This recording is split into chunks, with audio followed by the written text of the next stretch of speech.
Kutukan ular. Azab seorang polisi. Di sebuah desa kecil di Jawa Barat, seorang polisi bernama Sersan Budi dikenal karena sikap kasarnya terhadap warga.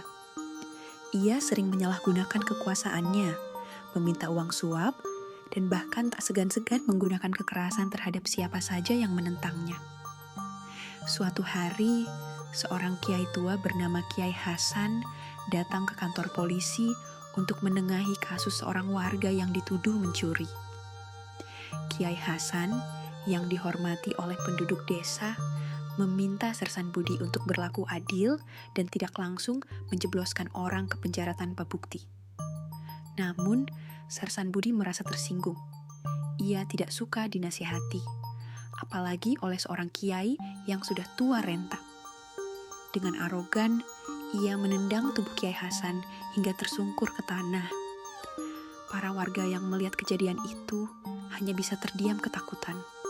Dengan suara lemah, Kiai Hasan menatap Sersan Budi dan berkata, "Nak, kesewenang-wenanganmu akan berujung pada kehancuran. Ingatlah, setiap tindakan ada balasannya." Sersan Budi hanya tertawa sinis dan mengusir Kiai Hasan dari kantornya. Awal kutukan. Malam itu, Sersan Budi mulai merasakan hal aneh.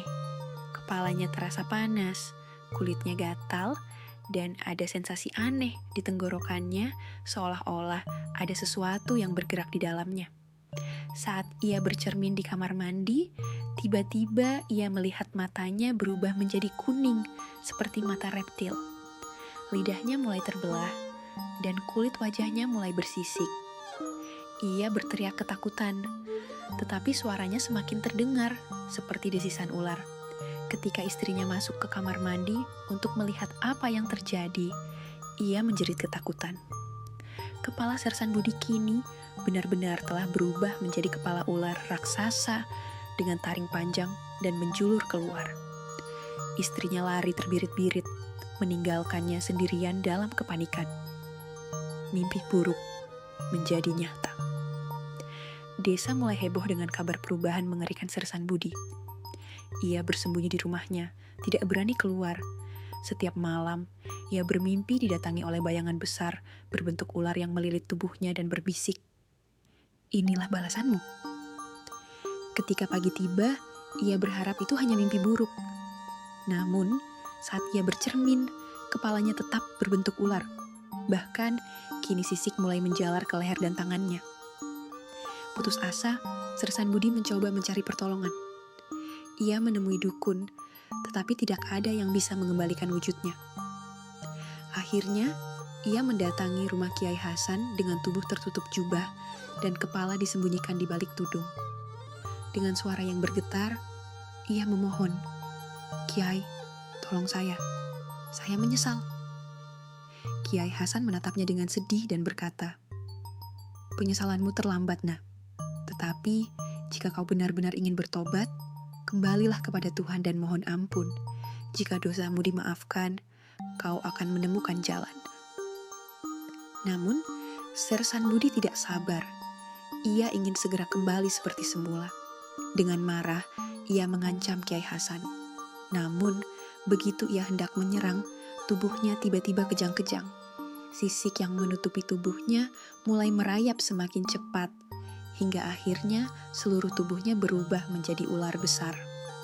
Sersan Budi kini bukan lagi manusia. Ia telah menjadi seekor ular hitam raksasa yang melata di lantai rumah Kiai Hasan. Warga desa yang datang menyaksikan kejadian itu langsung sujud ketakutan. Mereka melihat dengan mata kepala sendiri bagaimana kesombongan dan kesewenang-wenangan seorang manusia bisa berujung pada kutukan yang mengerikan. Akhir yang tragis. Sersan Budi yang kini sepenuhnya berubah menjadi ular melarikan diri ke dalam hutan dan tak pernah terlihat lagi. Beberapa warga mengaku pernah mendengar suara desisan aneh di malam hari, seolah-olah ada sesuatu yang mengintai dari balik pepohonan. Konon, setiap kali terdengar suara desisan itu, orang-orang yang pernah berbuat zalim merasa tubuh mereka merinding, seakan ada sesuatu yang mengawasi mereka dari kegelapan. Jangan lupa like, share, and subscribe untuk cerita horor lainnya.